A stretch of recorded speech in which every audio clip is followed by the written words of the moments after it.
함께 기도하시겠습니다. 살아계시는 거룩하신 아버지 하나님, 우리를 구원해 주시고 주의 몸된 교회 안에서 오늘까지 양육하고 보호하여 주시는 것 진심으로 감사를 드립니다. 항상 모이기를 힘쓰라고 말씀해 주셨고 그날이 다가옴을 볼수록 더욱 그리하라고 일깨워 주셨습니다.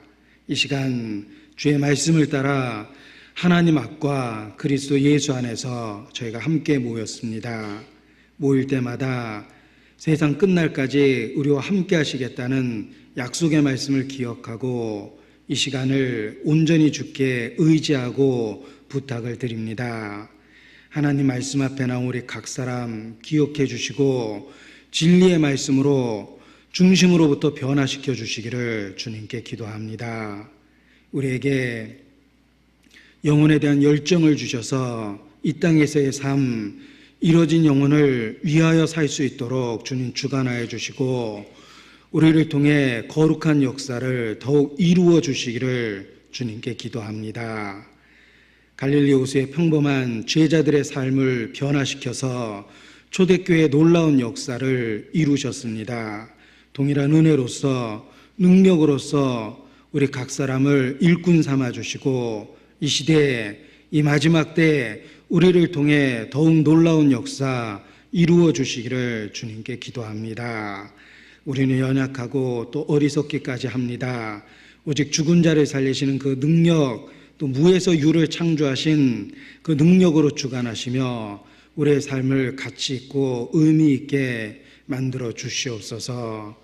또 명절 때 오고 가는 모든 안전도 주께서 지켜주시고 또 만나는 모든 사람, 특히 가족과 친척과 친지에게 이 생명의 복음을 전할 수 있도록 대화를 주관하시며 기회를 주시고 또 듣는 사람 마음과 생각도 성령께서 붙잡아 주시기를 주님께 기도합니다. 주 예수를 믿으면 너와 내 집이 구원 얻으리라는 그 소중한 약속의 말씀이 온 가정에 이루어질 수 있도록 함께하여 주시옵소서.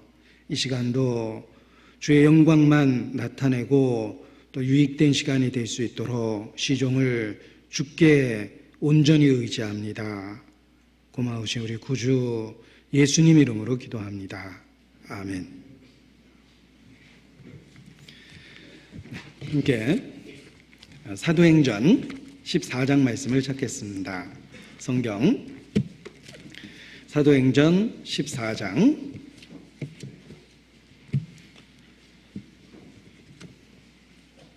14절 말씀부터 제가 찾아서 읽어드리겠습니다. 사도행전 14장 14절 말씀부터 제가 읽어드리겠습니다.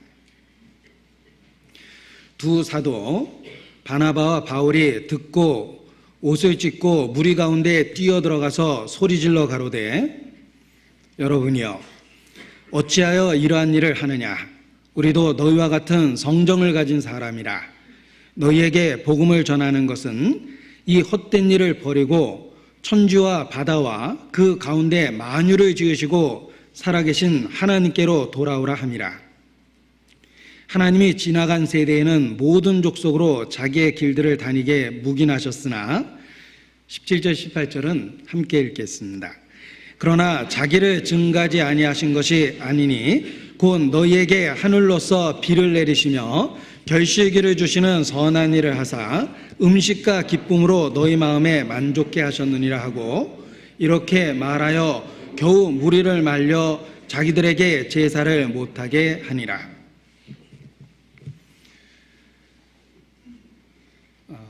토크쇼로 유명한 오프라 윈프리가 언젠가 방청객 전원을 향해서 GM에서 나온 최신형 자동차를 전부 선물했던 일이 있습니다. 그래서 전 세계적으로 큰 화제거리가 됐습니다. 또 최근에 보니까 그 동일한 오프라 윈프리가 또다시 방청객 전원에게 호주 여행권을 주고 전용기로 다 같이 함께 호주 여행을 다녀왔다라는 그런 뉴스도 들었습니다. 사회적으로 그 명예를 얻고 또 부를 누리고 있는 그가 그런 대단한 이벤트를 이렇게 두 번이나 전 그 방청객을 과 함께 그런 그 이벤트를 행한 것이 뉴스거리가 됐습니다. 하나님께서 명절임에도 불구하고 함께 모인 우리에게 더 큰 이벤트로 우리 마음을 채워주시리라 확신을 합니다. 오늘 음력 8월 15일 추석이라고 일컬어지는 그러한 명절입니다.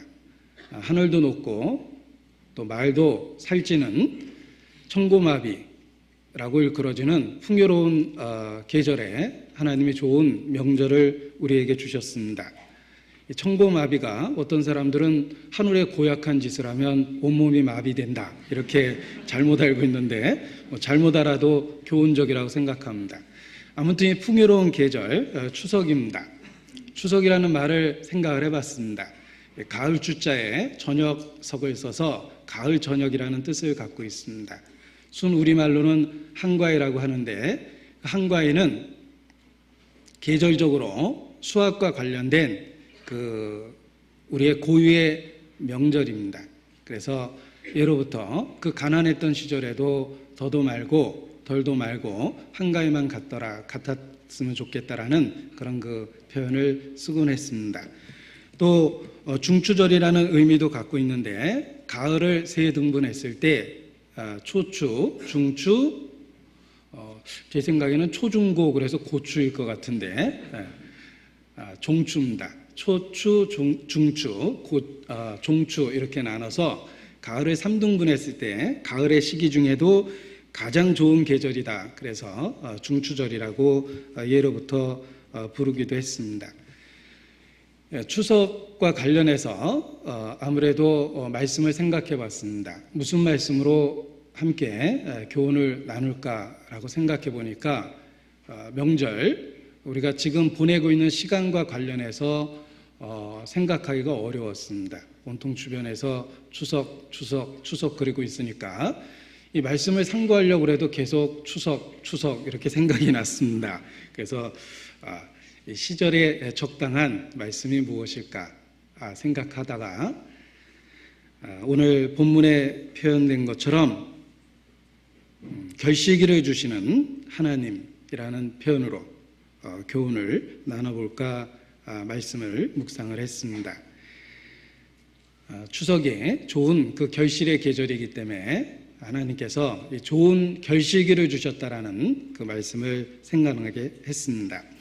오늘 읽은 이 본문은 그 역사적 사건적 배경을 갖고 있습니다. 사도시대에 최초의 교회 선교사라고 말할 수 있습니다. 안디옥 교회에서 바나바와 바울이 최초의 선교사가 돼서 전도 선교 여행을 떠났습니다. 오늘 읽은 이 본문은 바울의 전도 여행 중에 그 첫 번째 부분입니다. 그래서 그 첫 번째 전도 여행 중에 루스드라라는 지역에서 전도했을 때 있었던 일 중에 한 본문을 읽었습니다. 바울과 그 일행이 루스드라에서 전도할 때 8절에 보면 나면서부터 안진뱅이 되어 걸어본 적이 없는 사람을 일으키는 큰 이적을 행했습니다. 그 큰 이적을 행했을 때 그 도시의 이방신을 섬기는 제사장들이 신들이 사람의 모양으로 내려온 것이 틀림없다라고 생각하고 그 두 사도에게 제사하고자 소와 화관을 가지고 무리와 함께 모여들었던 그 사건을 배경으로 오늘의 본문을 생각해 볼 수 있습니다. 사람들은 사도들이 행한 이적을 보고 그 두 사도를 마치 신처럼 제사드리고 숭배하기 위해서 모여들었습니다. 그때 이 바나바와 바울이 했던 그 행동은 우리에게 아주 교훈적입니다. 하나님의 사람에게 진정한 위기는 핍박과 고난 때 주어지는 것이 아니라 오히려 실제보다 과장되고 높여질 때 위기가 찾아온다. 이렇게 말할 수 있습니다.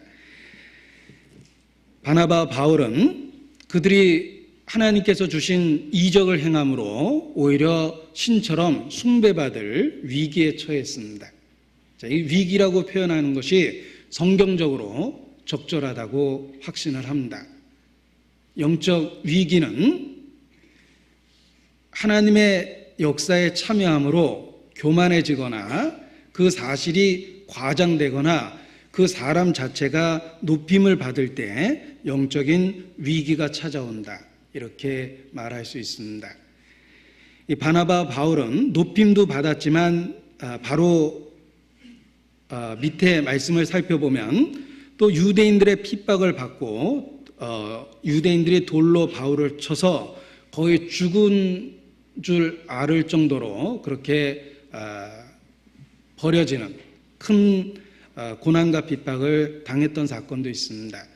그런데 이 두 사건을 비교해 보면 진정한 영적 위기는 돌로 맞을 때 일어났다기보다 신처럼 숭배받을 때 일어났다. 이렇게 말할 수 있습니다.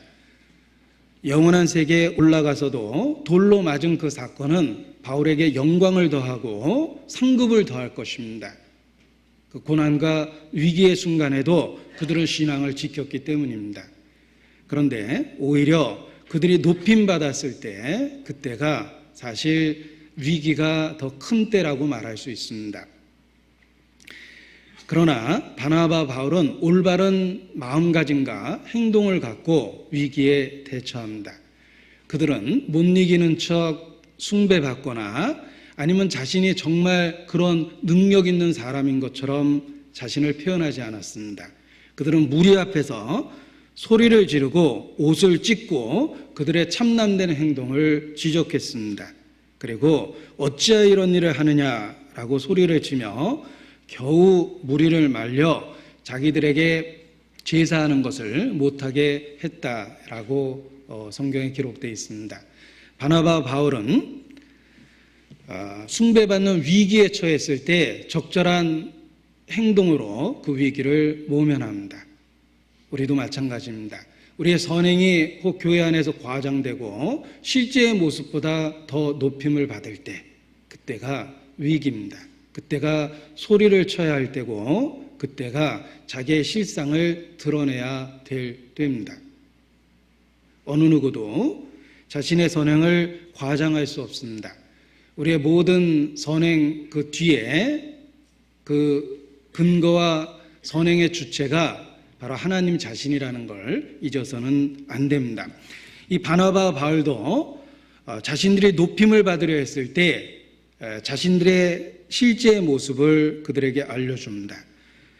어찌하여 이런 일을 하느냐? 15절에 보면 우리도 너희와 같은 성정을 가진 사람이라. 자신이 특별한 것처럼 그렇게 사람들한테 표현하지 않았습니다. 우리도 너희와 같은 성정을 가진 사람이다. 그리고 바로 그것을 기회로 삼아 하나님을 증거하는 그 일을 계속해서 합니다. 그래서 이 헛된 일을 버리고 천지와 바다와 그 가운데 만유를 지으시고 살아계신 하나님께로 돌아오라. 이렇게 전도할 기회로 오히려 삼고 있습니다. 바나바와 바울은 이 헛된 일을 버리고 라고 표현했습니다. 수수, 당시에 그 제우스라고 일컬어지는 최고의 신입니다. 사람들은 그 최고의 신을 섬긴다라는 자부심이 있을 것입니다. 역사도 있고 전통도 있습니다. 1, 2년 된 종교가 아니라 그 나라 시초부터 숭배받던 그런 신입니다. 그럼에도 불구하고 바나바와 바울은 그들이 숭배하는 그 신이 헛된 것이라는 것을 분명하게 선포하고 있습니다. 아마도 이 두 사도를 숭배하려 했던 그 제사장들은 그 말 자체가 굉장히 불쾌했을 겁니다. 자신들은 최고의 신을 섬기고 있다라고 생각하고 있는데 바나바와 바울은 그 모든 것이 헛된 일이다. 헛된 일을 버려야 된다라고 선포하고 있기 때문입니다. 혹 우리의 메시지가 거짓 것을 숭배하는 사람에게 불쾌감을 일으킵니다. 마치 자신들이 모독당했다라는 것과 같은 그런 마음도 갖게 합니다. 그러나 우리가 분명하게 창조주 앞에서 그들의 잘못된 것은 잘못된 것이라고 알려주는 것이 필요합니다. 이 모든 것은 헛된 일이다. 하나님과 상관없는 인간이 추구하는 모든 것이 헛된 것이다라는 것을 분명하게 선포할 필요가 있습니다. 어떤 종교적인 아름다운 모습으로 꾸며져 있던 역사 전통이라는 부분으로 과장되어 있던 그 실상은 허망한 우상숭배라는 것, 하나님과 상관없는 것이 헛된 일이라는 것을 분명하게 일깨워줄 필요가 있습니다. 바울과 바나바는 그들의 잘못된 그 종교 행습을 헛된 것이라고 표현하고 그 헛된 일을 버리라고 분명하게 선언하고 있습니다. 그리고 그들의 마음을 참된 하나님을 향한 신앙으로 이끌어주고 있습니다. 자, 그런데 하나님께로 돌아오라라고 표현하지 않고 그 하나님이라는 말 앞에 여러 긴 수식어를 붙였습니다. 이교도에게 하나님이라는 용어를 그냥 사용하면 그들은 자기들이 섬기던 신의 또 다른 이름이라고 우기거나 아니면은 자기들이 오랫동안 생각했던 다른 개념의 신과 연결시켜서 자기 마음에 생각했던 신 또는 자기의 종교적 체험과 관련한 신하고 연결해서 생각하길 좋아합니다. 그래서 그런 잘못을 범할까 봐 하나님이 어떤 하나님인지 분명하게 긴 수식어를 통해서 표현하고 있습니다. 바로 천지와 바다와 그 가운데 만유를 지으시고 살아계신 하나님입니다. 단지 하나님이라는 명칭만 쓰면서 자신이 창조주를 섬기고 있다고 착각하는 이교적 신앙을 갖고 있는 분들이 있습니다. 분명히 이교적이고 이단적입니다. 또는 자기의 독특한 체험입니다. 그럼에도 불구하고 기독교의 용어와 명칭과 형식을 사용하면서 자기가 성경에 있는 그 하나님을 믿고 있다고 착각하는 사람 많습니다. 성경에 나타난 하나님은 여기 바울의 선포처럼 천지와 바다와 그 가운데 만유를 지으시고 살아계신 하나님입니다. 이렇게 길게 표현했지만 이러한 표현을 통해서 잘못된 그 이교적인 하나님 또는 자기의 독특한 체험을 바탕으로 한 잘못된 하나님으로부터 벗어날 수 있도록 만들어 줍니다. 우리도 그러합니다. 성경에 계시된 그 하나님의 모습을 통해서 우리의 잘못된 신앙을 살펴보고 수정할 수 있습니다. 자, 바울은 하나님에 대해서 긴 수식어를 통해서 분명하게 표현했습니다. 천지와 바다와 그 가운데 만유를 지으시고 살아계신 하나님입니다. 하나님은 천지를 지으신 하나님이십니다. 태초에 하나님이 천지를 창조하시니라. 그 말씀을 생각해 보면 이 지구가 특별하다는 생각을 더욱더 하게 됩니다. 천지, 이 거대한 우주를, 이 광대한 우주를 하나님은 그냥 하늘이라고 표현했습니다. 그러나 지구는 별도로 구별해서 선포하십니다. 지구 그리고 그 외의 모든 것은 그저 하늘입니다. 하나님은 하늘과 바로 땅을 만드셨습니다. 이 지구가 특별하다는 것을 우리에게 일깨워 주십니다. 지구에는 사람을 지으셨고 사람이 살도록 설계되었기 때문에 그렇습니다.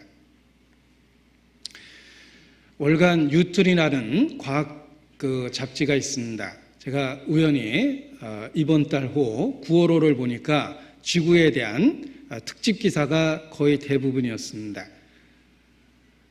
그 특집 기사의 첫 페이지부터 대부분의 기사의 내용을 가지고 성경을 증거할 수도 있겠다 할 정도로 지구가 아주 특별하게 설계된 은혜 받은 특별한 곳이라는 것을 이렇게 과학적으로 잘 설명해냈습니다.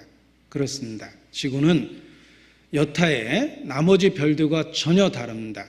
하나님은 여타의 수없이 많은 별들을 그저 하늘이라고 표현했습니다. 그리고 지구를 특별하게 구별해서 표현하신 것은 그럴 만한 이유가 있는 것입니다. 바로 인간을 위해서 정교하게 설계되고 만들어진 곳이기 때문에 그렇습니다. 성경도 여호와는 하늘을 창조하신 하나님이시며 땅도 조성하시고 경고케 하시되 사람으로 거하게 지으셨다. 헛되이 창조치 아니하시고 사람으로 거하게 지으셨다라고 표현하고 있습니다. 하나님은 이 지구를 헛되이 창조치 아니하시고 사람으로 거하게 지으셨습니다. 인간이 살 수 있는 너무나 적합한 조건으로 놀라울 정도로 정교하게 설계되어 있다는 것입니다. 세계적인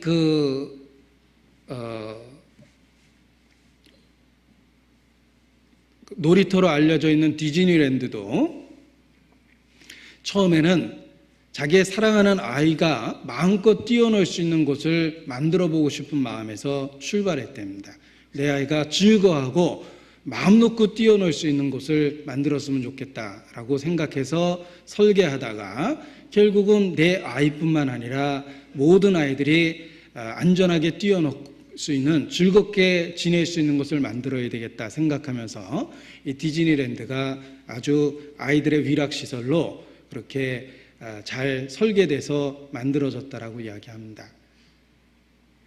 그 아이가 자기를 위해서 만든 시설물을 누릴 때에 얼마나 큰 기쁨이 있겠습니까? 지구가 그렇습니다. 지구가 인간을 위해서 특별하게 설계되어 있다는 것을 깨달을 때 우리는 인간의 위치, 또 인간의 가치를 창조주 앞에서 더 깨닫고 감격하게 됩니다. 하나님은 이 천지를 지으셨습니다. 또 바다도 지으셨다고 그랬는데 이 지구의 표면의 70%는 바다입니다. 이 바다에 대한 연구도 우리 시대에 많이 되어져 있습니다. 지구의 대부분이 표면적이 넓은 바다로 이루어진 것, 또 바다의 대부분은 서로 연해서 이어져 있습니다. 그 바다가 있기 때문에 인간 생존을 위한 절대적 조건이 만들어지고 있다라고 과학자들은 구체적으로 설명을 하곤 합니다. 천지 그리고 이 바다도 바로 인간을 위해서 정교하게 지어졌다는 것입니다. 더더욱 그 가운데 있는 모든 만유가 인간을 위해서 지은 바 되었다고 하나님 말씀하십니다. 이러한 하나님이 만든 놀라운 인간을 위한 대자연을 보면서 인간은 감격하고 인간의 위치 또는 존재의 목적에 대해서 창조주 앞에 생각할 수밖에 없습니다. 오늘 본문은 사도행전 14장입니다. 표시해 놓으시고 시편 8편을 보시겠습니다. 시편 8편입니다.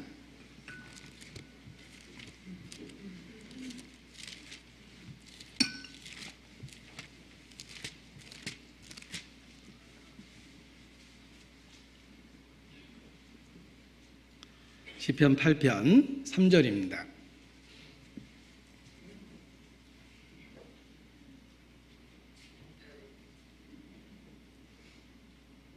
시편 8편 3절 4절 같이 읽겠습니다. 주의 손가락으로 만드신 주의 하늘과 주의 베풀어 두신 달과 별들을 내가 보오니 사람이 무엇이 간데 주께서 저를 생각하시며 인자가 무엇이 간데 주께서 저를 권고하시나이까. 제가 이 강단에 서기 전에 하늘을 한번 쳐다보고 왔습니다. 오늘 추석인데 둥근 보름달을 볼까 하는 기대에서 하늘을 쳐다봤는데 꼭 보름달 보셨는지 모르겠습니다. 저는 봤습니다. 제가 보고 바로 한 30초 뒤에 구름 뒤로 숨었습니다. 아주 까만 구름 뒤로 숨었는데 비록 짧은 순간 30초를 봤지만 설교하기 전에 달을 봐서 그런지 굉장히 마음에 기쁨이 됐습니다. 왜냐하면 제가 오늘 하루 종일 묵상한 말씀도 바로 이 3절 4절 시편 8편 3절 4절이었기 때문에 그렇습니다. 하나님이 만든 이 아름다운 자연을 볼 때에 인간을 위해서 정교하게 설계되어 있다는 것을 깨닫습니다. 도대체 사람이 무엇이간데 주께서 저를 생각하시며 인자가 무엇이간데 주께서 저를 권고하시나이까 생각하게 됩니다. 놀랍게도 천지와 또 바다와 그 가운데 있는 모든 만유가 인간 생존을 위해서 예비되고 만들어졌다는 것입니다. 도대체 사람이 무엇이간데 우리도 이 아름다운 자연 앞에서 그 인간을 위해서 만드신 모든 것을 보면서 사람이 무엇인지를 한 번쯤은 깊게 생각하게 됩니다. 너희는 눈을 높이 들어 누가 이 모든 것을 만들었는가 한 번쯤 생각해 보라고 우리 마음을 일깨우시기도 합니다. 이 대자연의 광대함 그리고 인간은 그 크기나 존재 자체로서는 자연에 비해서 너무 적습니다. 그러나 그렇게 보잘것없는 인간을 위해서 이 거대한 우주를 만드시고 지금도 그것을 보존하신다고 생각할 때 사람이 무엇이간데 인자가 무엇이간데 라고 우리도 한 번쯤은 깊게 생각해 보게 됩니다. 바울이 쓴 표현이 천지와 바다와 그 가운데 만유를 지으시고 살아계신 하나님입니다. 지으시고 살아계신 하나님입니다. 지으시고 살아계시다라는 말이 붙어 있습니다. 하나님은 지으시고 끝난 것이 아닙니다. 살아계십니다. 지금도 자신이 지은 것을 보존하시고 있다는 것입니다. 그것이 원래의 목적대로 유지될 수 있도록 하나님은 살아계셔서 그것을 붙잡고 계시며 그것을 유지하고 계시다는 것입니다. 하나님은 단지 지으신 하나님이 아닙니다. 지으시고 살아계신 하나님입니다. 자신이 만든 세계를 보존하고 돌보신다라는 뜻입니다. 어떤 신학자는 신은 있다. 신은 인간을 창조했다. 만물을 창조했다. 그러나 그것뿐이다. 그는 만들고 인간을 방치하고 자연을 방치했다. 시계가 만들어진 이후 공장을 떠나서 공장과 아무 상관없이 돌아다니는 것처럼 신도 천지를 만들고 인간을 만드셨지만 그것뿐이다. 그리고 더 이상 관여하지 않는다라고 주장하는 정신나간 신학자들도 있습니다.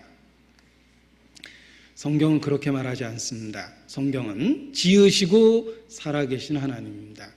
단지 지으신 것이 아니라 자신이 지금 만물에 대해서 살아계십니다. 역사하십니다. 보존하시고 돌보시고 우리가 알든 모르든 지금도 붙잡고 만물을 운행하고 계십니다.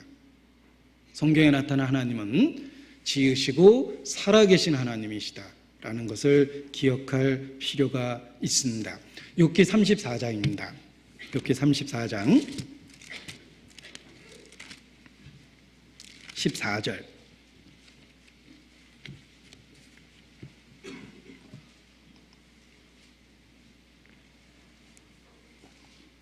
욥기 34장 14절 15절 같이 읽겠습니다. 그가 만일 자기만 생각하시고 그 신과 기운을 거두실진대 모든 혈기 있는 자가 일체로 망하고 사람도 진토로 돌아가리라. 자, 지금도 우리가 그를 힘입어 기동하며 있습니다. 지금도 하나님은 살아계시고 자신이 만든 만물을 보존하고 계시다는 뜻입니다. 만일 하나님께서 자기만 생각하시고 그 신과 기운을 거두셨다면 우리는 벌써 일체로 망하고 진토로 돌아갔을 것입니다. 그러나 지금도 우리가 이렇게 살아있고 생명을 누리는 것은 하나님은 자신이 만든 만물에 대해서 신실하시며 살아계시기 때문에 그렇습니다. 지으시고 살아계신 하나님입니다. 느헤미야 9장을 보시겠습니다. 느헤미야 9장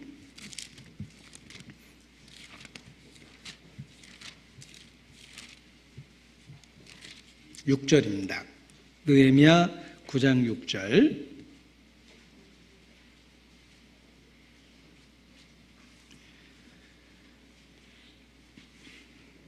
(739페이지입니다)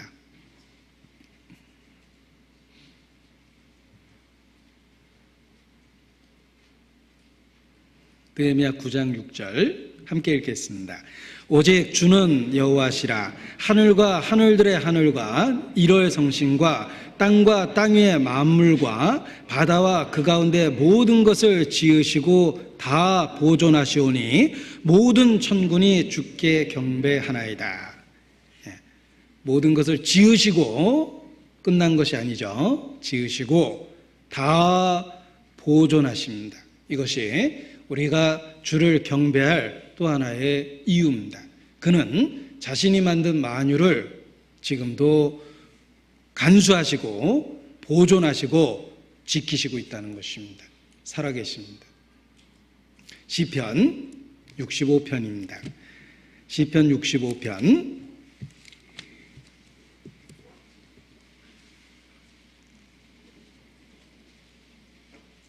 6절입니다.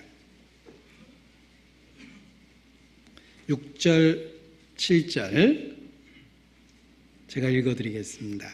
주는 주의 힘으로 산을 세우시며 권능으로 띠를 띠시며 바다의 흉흉과 물결의 요동과 만민의 혼합까지 진정하시나이다. 자, 하나님이 만든 이 대자연, 우리에게 하나님의 능력을 일깨우는 하나님의 대작이 있습니다. 경외감을 일으키는 그 하나님의 작품이 시각적으로 산입니다. 그 거대한 산이 우리를 압도합니다. 그 산에 대한 예를 드셨습니다. 또 집채만한 파도가 밀려오는 파도 앞에 인간은 얼마나 작게 느껴집니까? 인간에게 자연의 경외감을 불러일으키는 또 하나의 시각적인 큰 하나님의 대작이 바다라고 말할 수 있습니다. 바로 그 두 가지 예를 들고 있습니다.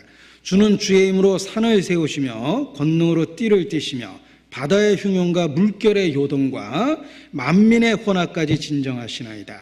그리고 또 하나 만민의 혼화라고 이렇게 표현했는데, 이 세상에서 일어나는 일, 사람으로 인해서 일어나는 모든 소동과 어떤 분쟁들, 그 모든 것까지도 하나님의 능력에 의해서 붙잡혀 있고 하나님이 그것을 통제하고 있다는 뜻입니다.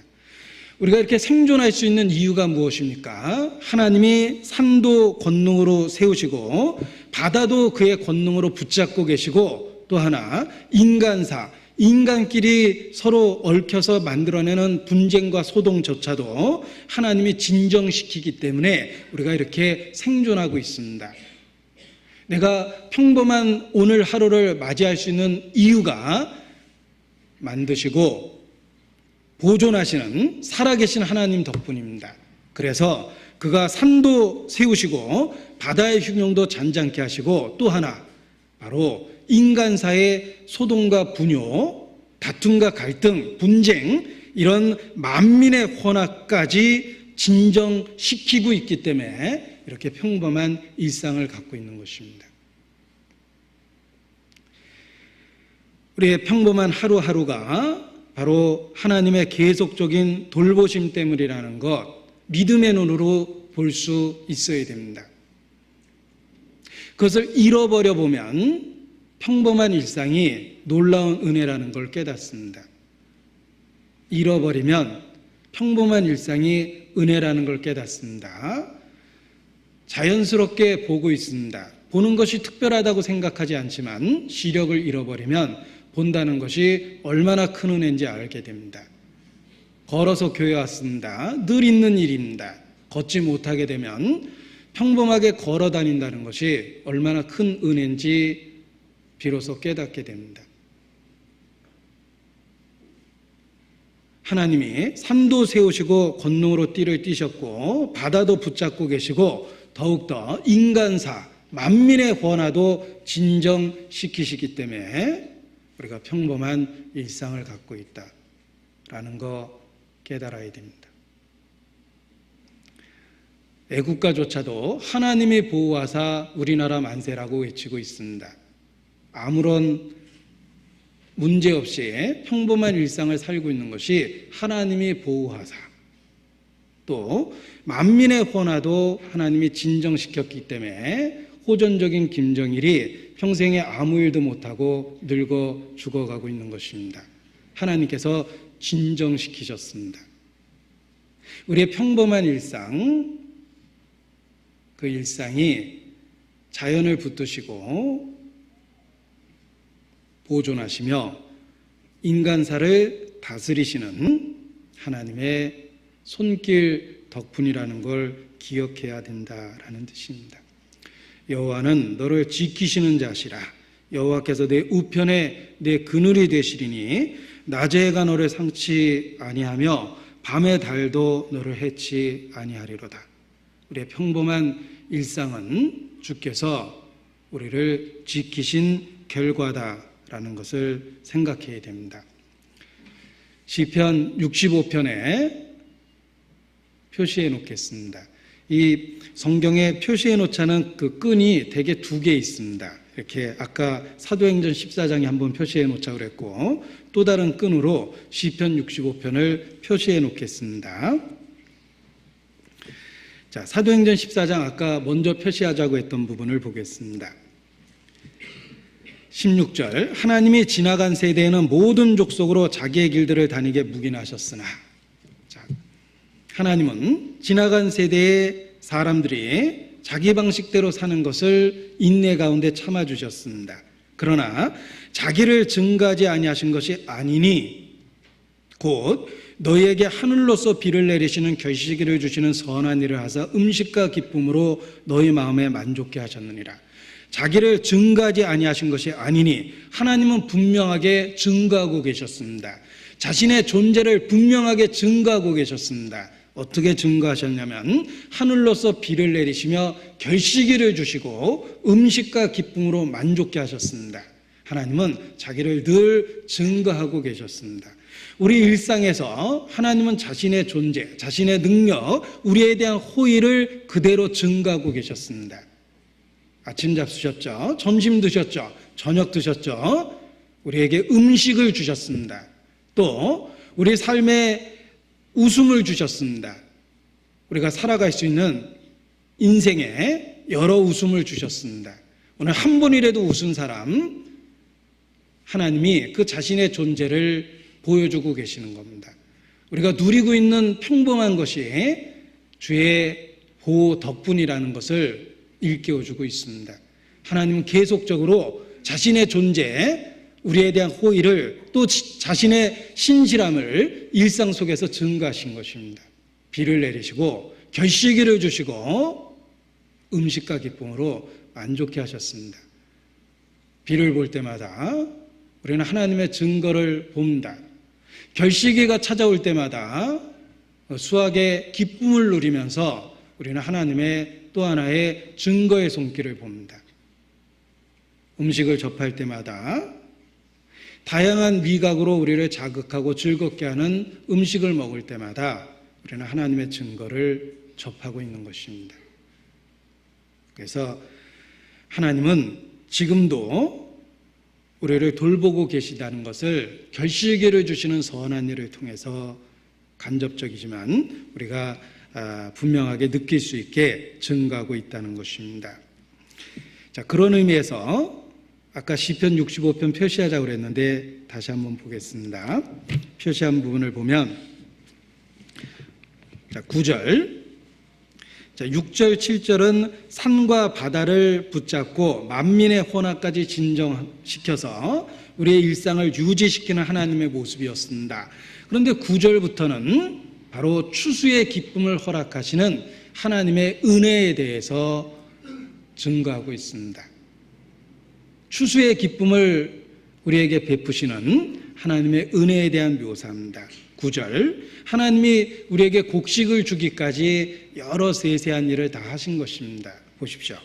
땅을 권고하사 물을 대어 심히 윤택케 하시며 하나님의 강에 물이 가득하게 하시고 이같이 땅을 예비하신 후에 저희에게 곡식을 주시나이다. 곡식이 그냥 생긴 게 아니죠. 하나님의 세세한 손길 속에서 곡식이 연그러 갔던 것입니다. 10절, 주께서 밭고랑에 물을 넉넉히 대사 그 이랑을 평평하게 하시며 또 단비로 부드럽게 하시고 그 싹에 복 주시나이다.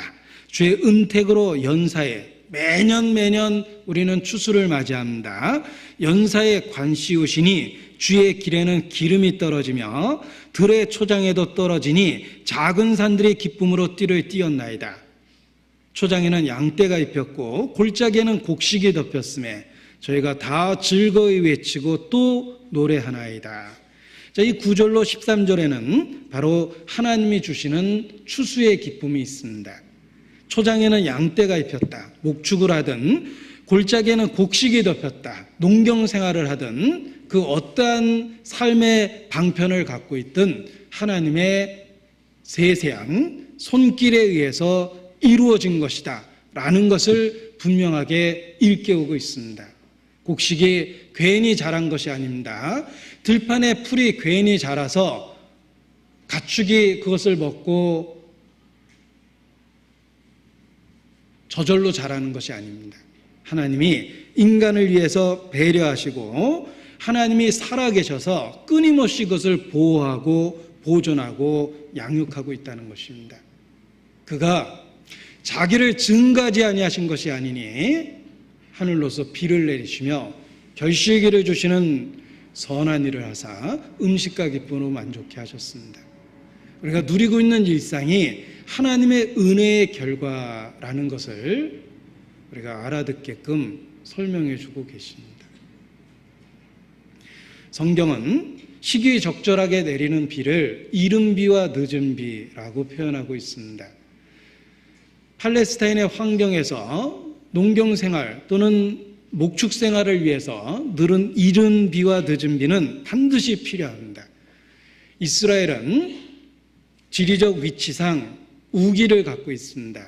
그 우기에 적절하게 내리는 비가 이른 비와 늦은 비라고 말할 수 있습니다.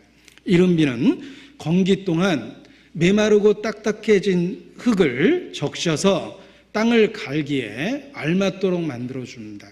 농사를 짓도록 준비시켜주는 비가 이른 비며 또 늦은 비라고 표현되는 것은 수확을 앞두고 성장해야 되는 곡식에게 꼭 필요한 비가 늦은 비입니다. 하나님은 그들에게 수확의 기쁨을 주기 위해서 이른 비와 늦은 비를 기억하셨습니다. 비가 적절한 때 와서 적절한 수확을 주신 것입니다.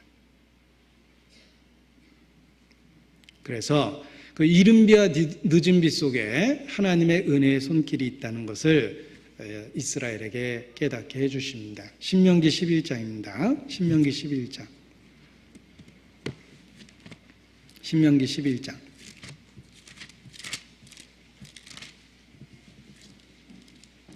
14절입니다.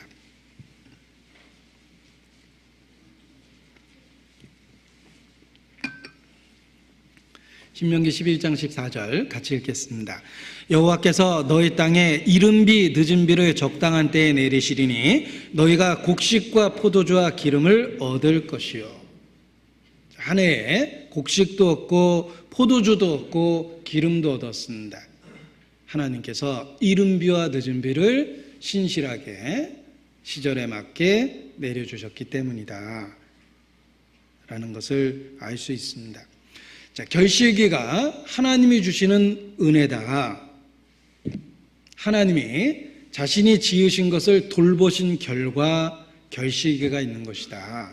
인간을 위한 하나님의 은혜다 라고 이야기했을 때 우리는 그 은혜 속에서 지금까지 산 것입니다. 어떤 농사꾼이 투덜투덜 걱정거리가 많습니다. 왜 그러냐 그랬더니 올 농사 때문에 걱정이라고 누가 물어봤답니다. 어르신 농사 얼마나 지셨습니까? 나 반평생, 나 50년 이상 농사 짓고 살았다고. 매년 수확이 없었던 적은 혹 있었습니까? 없었던 적은 없지. 잘된 적도 있고 못된 적은 있지만 그럭저럭 50년 동안 수확이 없었던 적은 없지. 50년 동안 꼬박꼬박 하나님이 수확을 주셨는데 올 안에 뭐 안 주실까 봐 걱정하십니까? 이렇게 대화를 하다가 그 나이든 농부가 깨달았답니다. 가만히 생각해 보니까 그렇거든요. 자기는 50년 이상 농사를 졌는데 50년 동안 매년 불평과 원망을 했답니다. 생각해 보니까 50년 동안 많든 적든 수확은 늘 있었습니다. 50년 동안 하나님이 꾸준히 주셨는데 괜히 내가 걱정하고 불평했구나. 그걸 느지막하게 깨달았답니다. 우리가 많든 적든 하나님은 해마다 우리에게 곡식과 포도주와 기름, 다양한 결실을 주십니다. 이른 비와 늦은 비를 적절하게 주신 것입니다.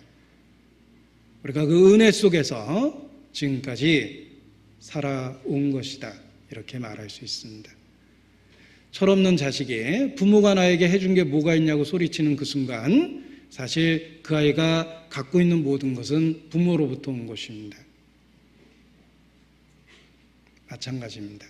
우리가 생존하고 있는 이 모든 것이 주의 신실함의 결과다. 그가 정말 우리를 지켜주시고 보존하신 결과라는 걸 기억해야 됩니다. 자, 우리가 누리고 있는 모든 것이, 지금까지 누렸던 모든 것이 하나님의 은혜의 결과라면 인간은 마땅히 그 하나님 앞에 의무가 있고 책임이 있고 인간으로서 지켜야 될 도리가 있는 것입니다. 우리가 누리고 있는 모든 것이 하나님의 은혜의 결과라면 그 은혜를 받은 인간으로서 창조주에 대한 의무가 있고 도리가 있고 책임 있는 것이다 라는 것입니다. 우리가 여호와께로 돌아가자라고 외쳐야 될 이유가 있습니다. 마땅한 인간의 도리이기 때문에 그렇습니다. 하나님을 섬기는 것은 절대로 선택이 아닙니다. 인간에게 선택이 아닙니다. 책임이요, 의무요, 도리요, 마땅하니라 라는 표현이 어울리는 것입니다. 자식이 부모에게 감사하고 국민이 국가에게 충성하고 신하가 임금을 섬기고 제자가 스승을 귀히 여기고 마땅한 도리입니다. 하물며 피조물인 인간이 하나님으로 인해서 모든 것을 가지고 누리고 있는 인간이 하나님에 대한 의무가 없겠습니까? 도리가 없겠습니까? 책임이 없겠습니까? 우리가 누리고 있는 모든 것이 하나님이 주신 것이라면 인간은 마땅히 하나님을 섬겨야 될 책임 있는 존재입니다. 유대 종교가가 예수님께 물어봅니다. 네가 무슨 권리로 이러한 일을 하느냐? 유대 종교가가 예수님께 항의했죠. 네가 무슨 권세로 이런 일을 하느냐? 누가 이런 권세를 주었느냐? 라고 항변했을 때 예수께서 포도원 지기에 대한 비유의 말씀을 하십니다. 마태복음 21장입니다. 마태복음 21장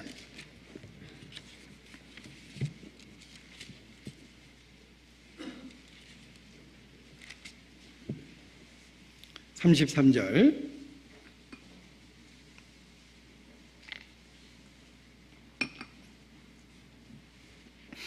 다시 한 비유를 들으라. 한 집주인이 포도원을 만들고 산울로 두르고 거기 즙자는 구유를 파고 망대를 짓고 참 많은 일도 했죠.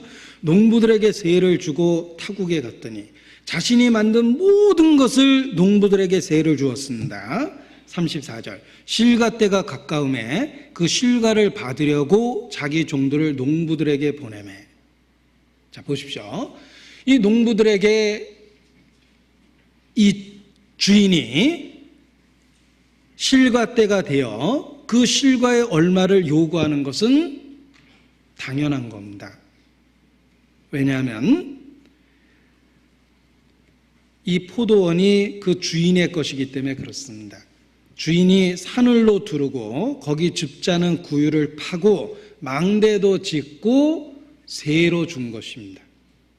따라서 이 농부들은 마땅히 주인에게 세를 바치는 것이 당연합니다.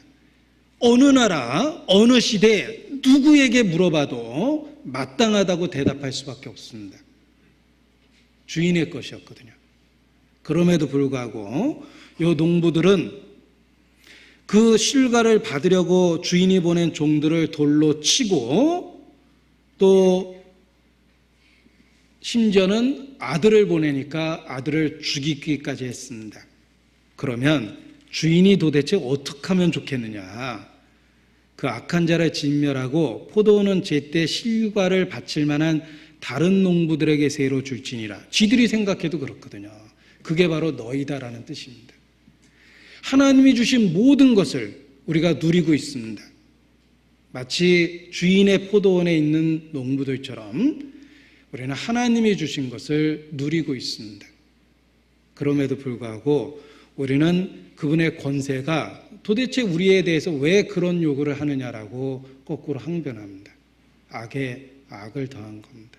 그래서 결실기를 주시는 하나님 사실이라면 인간은 그 하나님에 대한 도리와 의무가 있다라는 것입니다. 그런데 정말 그 주인 되신 하나님 앞에 도리됨을 지켰는가 스스로 자문해 보십시오. 우리가 갖고 누리는 모든 것이 하나님이 주신 것임에도 불구하고 정말 마땅히 세 받을 자에게 세를 드리고 있는지 우리의 삶의 태도와 생활을 살펴볼 필요가 있습니다. 왜 하나님의 징벌이 주어졌습니까? 그들은 하나님이 주신 모든 것을 누리면서도 그 마땅한 도리를 저버렸기 때문입니다. 에레미야 시대에도 그러했습니다. 에레미야 시대의 사람들이 심판받은 이유이기도 합니다. 에레미야 5장 24절입니다. 에레미야 5장 24절.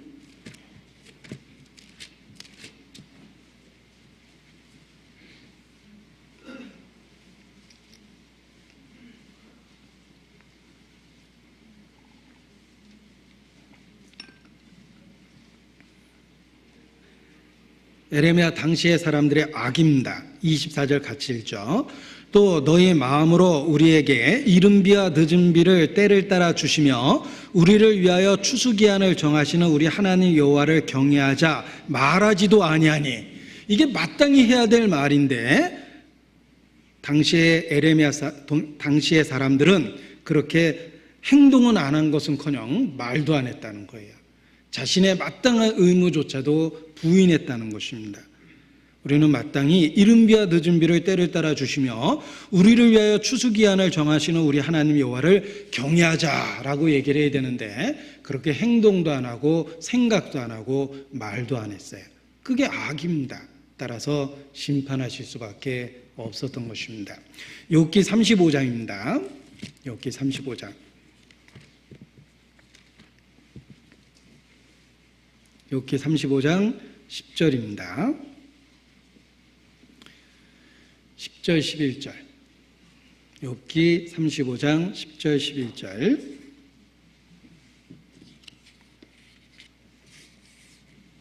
같이 읽죠. 나를 지으신 하나님 곧 사람으로 밤중에 노래하게 하시며 우리를 교육하시기를 땅의 짐승에게 하심보다 더하게 하시며 우리에게 지혜 주시기를 공중의 새에게 주심보다 더하시는 이가 어디 계신가 말하는 자가 한 사람도 없구나. 자, 이 말씀을 간단하게 줄여보면 나를 지으신 하나님 그가 어디 계신가 말하는 자가 한 사람도 없구나. 이게 악입니다. 인간은 마땅히 하나님을 알고 감사하고 섬기고 경외해야 되는데 그 하나님의 존재에 대한 의문조차도 없고 하나님의 존재조차도 부정하며 살고 있다는 것입니다. 그러니까 심판을 받을 수밖에 없습니다. 자, 하나님은 그러한 잘못된 죄에 대해서 자연을 통해 경고하십니다. 그것이 자연의 재해입니다. 해마다 비는 연중 강우량이라 그래서 일정하게 옵니다. 우리는 연중 강우량의 수치를 갖고 있을 만큼 통계적 수치를 갖고 있을 만큼 자연은 질서를 갖고 있습니다. 그런데 하나님은 가끔 자연의 재해를 주십니다. 왜? 죄에 대한 경고입니다. 어제 서울 시내 물폭탄 떨어진 이유도 동일한 이유라고 생각합니다. 하나님이 주신 이 결실기를 사람들은 하나님의 존재조차 부인하면서 누리고 있습니다. 자연을 통해서 경고하신 것입니다. 그런데 그런 사람이 한둘이 아닌데 왜 하필 서울시 그쪽 동네가 주로 그랬나? 뭐 이런 생각을 하시면 안 됩니다. 다수가 그렇게 살고 있는데 하나님은 일부에게 경고한 거예요. 왜? 자비입니다. 은혜입니다. 다수가 똑같은 죄를 짓고 있는데 일부에게 징벌을 주셔서 다수를 경고하고 계시는 겁니다. 은혜입니다. 학교에서 모든 애가 떠들었는데 선생님이 왜 한 사람만 야단치죠? 똑같은 죄를 졌지만 한 아이를 야단쳐서 다른 아이에게 경고로 삼고 돌이키라고 그런 겁니다. 하나님은 사실 행위대로 한다면 모두 다 심판을 하셔야 되는데 일부에게 경고를 주신 거예요. 그래서 불순종하는 이 세상에 자연의 재해를 주시는 것입니다. 그 일부에게 주신 경고를 통해 다수가 경각하는 게 지혜입니다. 아모스입니다. 구약성경 아모스입니다. 아모스 4장입니다.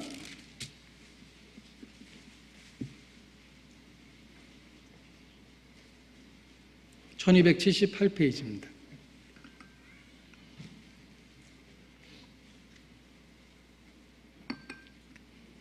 6절, 아모스 4장 6절.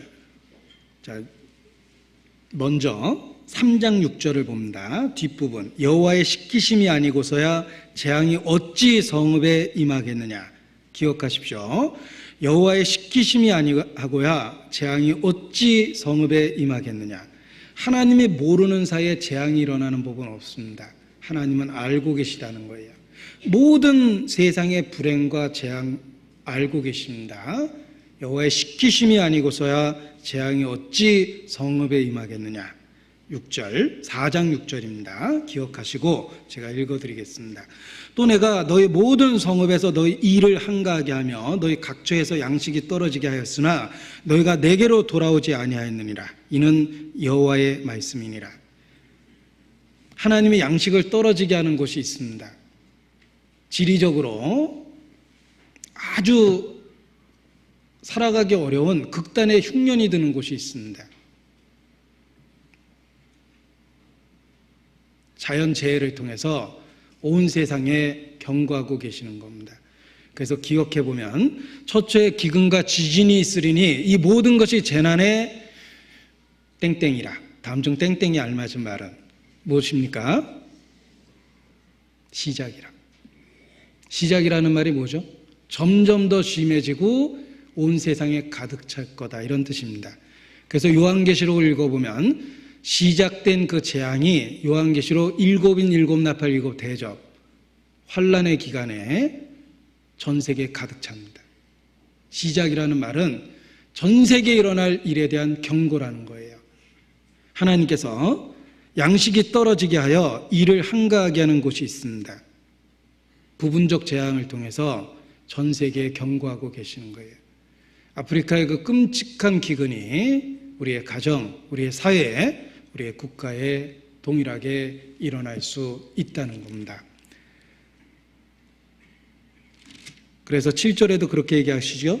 또 추수하기 석 달 전에 내가 너희에게 비를 멈추어 어떤 성읍에는 내리고 어떤 성읍에는 내리지 않게 하였더니 땅 한 부분은 비를 얻고 한 부분은 비를 얻지 못하여 말랐음에 두세 성읍 사람이 어떤 성읍으로 비틀거리며 물을 마시러 가서 만족히 마시지 못하였으나 너희가 내게로 돌아오지 아니하였느니라. 이는 여호와의 말씀이니라.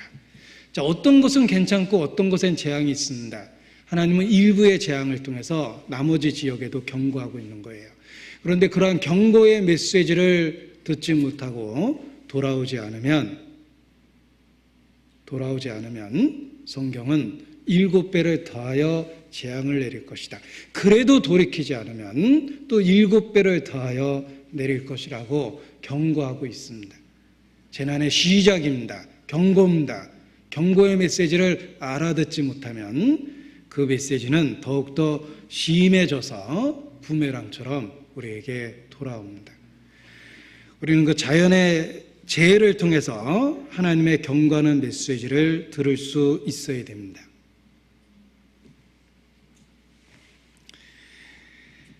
하나님은 이와 같이 결시기를 주시는 선한 일을 통해서 자신을 증거하시고 또 자연의 재해를 통해서 일부에게 주시는 재해를 통해서 전체를 경고하고 계십니다. 이와 같이 자연을 통해서 우리를 부르시고 우리에게 자신의 뜻을 계시하고 계십니다. 하나님이 지나간 세대에 자기의 길을 다니게 묵인하셨습니다. 그러나 자기를 증거하지 아니하신 것이 아니다. 하나님은 자연을 통해서 계속해서 그들을 부르고 계셨다는 것입니다. 하나님이 계속해서 결시기를 주시는 것은 그들을 포기하지 않고 아직도 하나님을 향해서 부르고 있는 것입니다. 바울이 그 사실을 일깨워 준 거예요. 천지와 바다와 그 가운데 있는 만유를 지으시고 살아계신 하나님께로 돌아오라.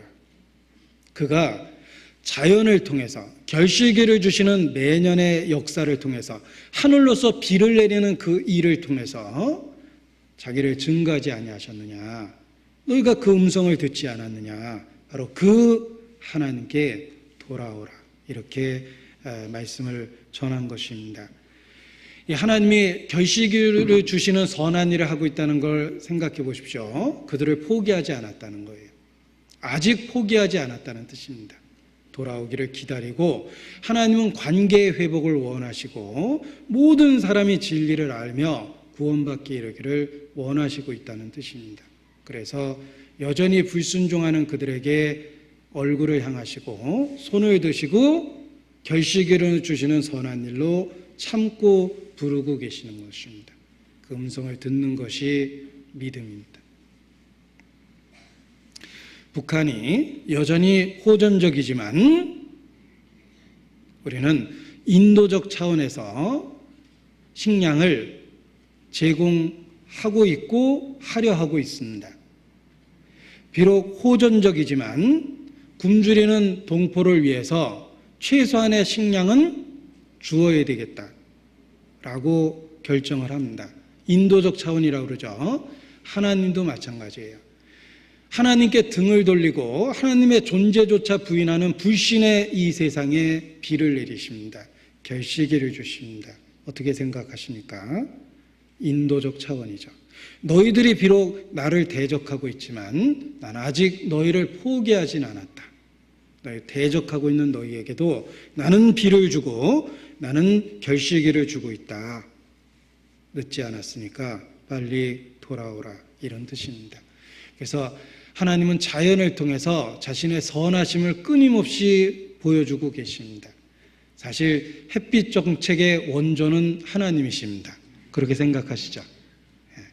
우리에게 오랫동안 따사로운 햇빛으로 돌아오기를 기다리시며 비를 내리시고 결시기를 주셨기 때문입니다. 만일 우리가 이 자연을 통해서 결시기를 주시는 하나님을 통해서 하나님의 음성을 듣고 돌이켰다면 더 분명한 하나님의 음성을 듣게 됩니다. 우리가 자연의 계시, 결시기를 주시는 선한 하나님의 손길을 깨닫고 응답하면 하나님은 더 분명한 음성으로 우리를 부르십니다. 그런데 창조주를 무시하고 계속적인 불신의 태도를 취하기 때문에 하나님의 큰 음성을 듣지 못하고 있는 것입니다. 여호와께서는 하늘에서 인생을 굽어 살피사 지각이 있어 하나님을 찾는 자가 있는가 보려 하신다고 그랬죠. 그 일회적이 아닌 겁니다.